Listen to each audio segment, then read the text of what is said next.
We imagine the Vikings as men of fire and iron, fierce raiders in dragon-proud ships, storming across the seas with steel in hand, their banners snapping in the wind. The world remembers them for their battles, their plunder, their warrior gods. But the story of the Vikings is not complete if told only in steel. The true horror often began not when the fighting ended, but in the silence that followed. When the axes ceased their clash, when shield walls broke and the cries of dying men faded, a different nightmare emerged. For those who fell in battle, suffering was brief, death came quickly, and their pain ended. But for the wives, the daughters, the sisters left behind, the ordeal had only begun. They became the spoils of war, taken, traded, owned. What happened to them was so dark that the sagas barely whispered of it. Yet archaeology, law codes, and eyewitness accounts make the silence speak. Consider the monastery at Clonmacnoise. Thorgils and his fleet descended upon it with fury. 43 monks were slain in defense of the altar, their lives cut short in a storm of blades. The chronicler recorded the slaughter, then grew silent about the women who were seized. But the earth itself has preserved the memory. In Dublin, at Wood Quay, excavations uncovered the infrastructure of human bondage. Iron shackles fitted for slender wrists, ankle rings sized for children, storage houses strong enough to contain human cargo. Dublin's Norsemen did not only take chalices and manuscripts, they took living bodies. A captured wife was no longer a person, but a commodity, her worth calculated with chilling precision.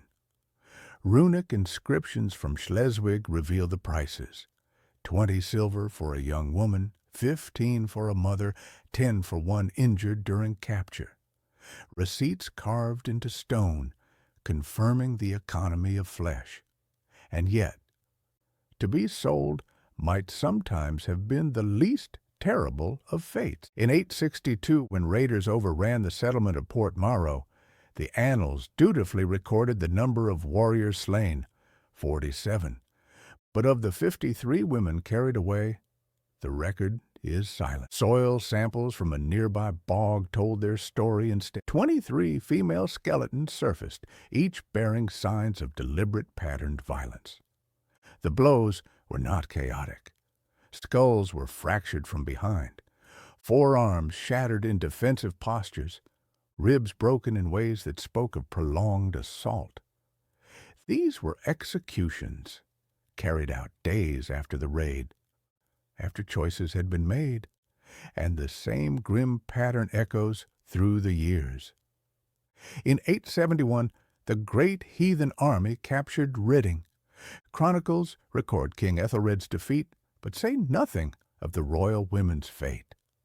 Excavations at the Saxon palace revealed stones stained with iron oxide, the residue of blood, evidence of dozens of deaths hidden behind silence. Viking culture was brutal, but not without rules. Their laws, preserved in Icelandic codes, declared that a slain warrior's wife became the property of his killer. She was no longer wife by choice, but kona, an owned woman. Property that breathes. To cement this claim, their captor had to declare ownership before witnesses. Consent was irrelevant. Resistance was irrelevant. Once claimed, the union was legal and children born of it were legitimate. The Graga's codes even fixed deadlines. A man had 3 days to declare his ownership, or rivals could contest it. Women became trophies fought over, like livestock in a marketplace. Forced marriage, however, was not the worst destiny. In 828, Norse raiders destroyed the monastery at Bangor. The annals tell us of its destruction, but the land preserves the truth of what followed. At sites like it, burned layers conceal fragments of female bones arranged in ritual patterns. Sacrifice was demanded. When a warrior died, his horses, his weapons, and often his women went to the grave with him. In 921, Ibn Fadlan described such a funeral on the Volga, the ritual violation and killing of a slave girl at her master's burial. Archaeology has confirmed that this was no isolated incident. Boat burials across Scandinavia contain female skeletons bearing marks of strangulation, traces of henbane in their teeth. Drugged into stupor, they were led compliant to the pyre. By 907, the great army wintered at Thetford. Chronicles mention cattle taken, churches burned, but the rubbish heaps of that camp told a darker story. The bones of infants, dozens of them, each marked by blunt force trauma. These were not natural deaths. Viking law was cruelly pragmatic. The child of a slave was a slave, and if the child could not labor, it was destroyed. Even centuries later, the Domesday Book recorded echoes of this practice under Norman rule. In Yorkshire, population studies show gaping absences, whole generations missing in places the Norse had settled. Excavations at Repton revealed it with painful clarity. Of 249 skeletons from the Great Army's winter camp, only 63 were women. Women do not simply vanish. Isotope analysis showed that many of them were not locals but captives from Ireland, Scotland, and Wales. Those buried at Repton died of childbirth or disease. The rest were consumed by the slave routes. Dublin was not only a port but a hub for human trafficking. Every week, ships delivered new captives. Women were sorted with chilling efficiency. The young sent to farms as breeding stock. The older shipped east into the vast Islamic markets along the Russian River. The very wood of Dublin's harbor testifies to it. Dendrochronology, the study of tree rings, shows continuous rebuilding from 841 to 970, not for fishing, not for trade in furs, for the slave trade. Warehouses built to contain up to 200 captives at a time. Drainage carved into floors, not for rain, but for human waste. These were not temporary cages. They were permanent stock rooms of flesh. Arabic chroniclers described Viking caravans reaching Baghdad itself. Pale-skinned women from Celtic and Germanic lands were displayed like treasures, luxury goods for Eastern buyers. The Norse supplied the demand with ruthless calculation. The eastern slave route stretched 1,000 miles, from Novgorod to Kiev, along the Dnieper. Runic ship manifests list human beings alongside amber and furs. 20 women per vessel was the standard. Captivity was not the darkest fate. For those who resisted, worse awaited. In 914, when Irish forces retook Dublin, they found pits beyond the walls, stone-lined 6 feet deep, 3 feet across, too narrow to lie down, too shallow to stand. The skeletons within bore broken legs and shattered arms, crippled to prevent escape, maimed to prevent suicide. The victims were left to die, crouched, thirsty, starving, sometimes over weeks. Viking law demanded this punishment for any enslaved woman who harmed or killed her master. Some pits were filled with jagged stones, others with standing water, prolonging suffering. Death was not the point. Agony was. By 919, Harold Fairhair had united Norway. The civil wars ended, but slavery did not vanish. It became organized. Trade routes stabilized. Merchants promised delivery dates. The Byzantine Treaty of 944 listed prices in cold categories. Young women most valuable. Pregnant women discounted. Children nearly worthless. Flesh reduced to numbers. In 937, 5 Irish kingdoms united against a Norse invasion at Brunanburh. The Norse army was crushed, but among their baggage was discovered something chilling: portable breeding pens. These were not crude cages, but engineered frameworks of wood and iron. chains sized for children, modular sections designed for quick assembly. Each pen could hold a dozen adults or 20 children, moved with the army like traveling stockyards. War for the Vikings was not only about conquest, it was about harvesting people. Archaeological surveys show the same pattern everywhere. Every major Norse settlement had holding pens. Every harbor had sites for processing. Slavery was not a byproduct of war. It was its engine. By 954, Eric Bloodaxe was slain, and the last Viking kingdom in England collapsed. Yet slavery remained. It was absorbed into Christian society, renamed but unchanged. Records from monasteries describe surges of indentured servants, slaves rebranded to suit Christian markets. In 1066, Harold Hardrada fell at Stamford Bridge. The Viking Age was ending. Yet beneath the soil, the final horrors waited to be uncovered. At Repton, a grave of 236 female skeletons, each bearing signs of deliberate killing, strangulation, blunt trauma, poisoning. But isotope analysis revealed the unthinkable. These were Norse-born women, not foreign captives. When Norse power crumbled, the raiders turned inward. They killed their own wives and daughters rather than see them enslaved. One skull bore a carved inscription in runes. Better this way. The girl was no more than 14. The law itself enshrined this violence. The Gregos codes declared that if a captive woman took her own life, her family owed compensation to her captor. Her death was theft of property.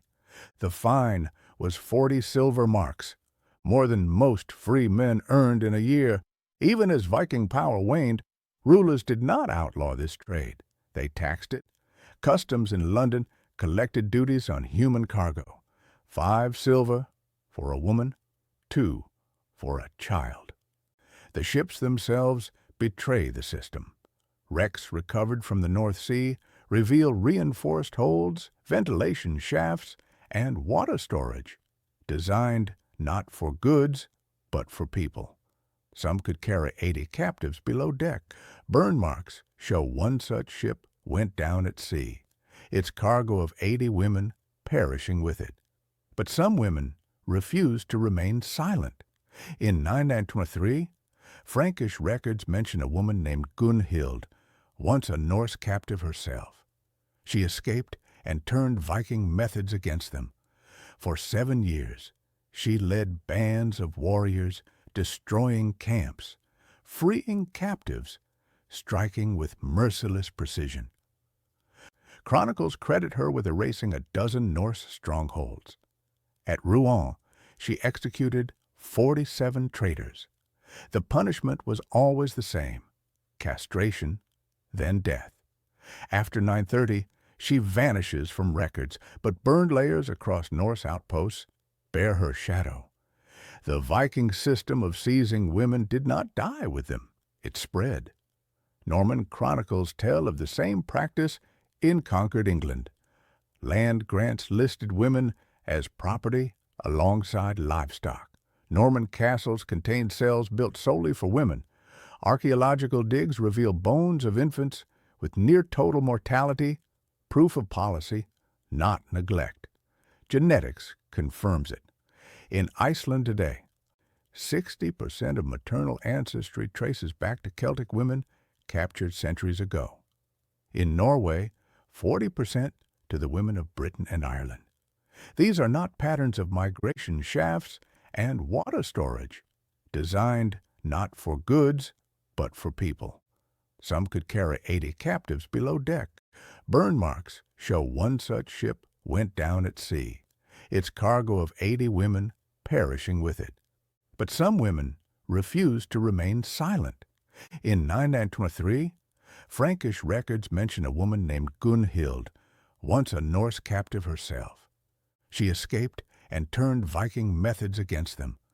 For 7 years, she led bands of warriors, destroying camps, freeing captives, striking with merciless precision. Chronicles credit her with erasing a dozen Norse strongholds.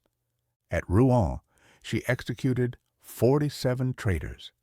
The punishment was always the same: castration, then death. After 930, she vanishes from records, but burned layers across Norse outposts bear her shadow. The Viking system of seizing women did not die with them. It spread. Norman chronicles tell of the same practice in conquered England. Land grants listed women as property alongside livestock. Norman castles contained cells built solely for women. Archaeological digs reveal bones of infants with near-total mortality, proof of policy, not neglect. Genetics confirms it. In Iceland today, 60% of maternal ancestry traces back to Celtic women captured centuries ago. In Norway, 40% to the women of Britain and Ireland. These are not patterns of migration, but of repeated coercion. In York, the darkest discovery of all emerged. Beneath the soil lay a building dated to 826. Inside were 64 individual cells, chains still bolted to stone. Soil analysis revealed decades of occupation. The women who lived and died there bore marks of repeated pregnancies. They were used, discarded, replaced. Baptismal rolls list more than 700 births tied to that place. Only a dozen children survived past age 5. The rest vanished, sold, or destroyed. Church records reveal payments to the operators, not bribes, not alms, fees.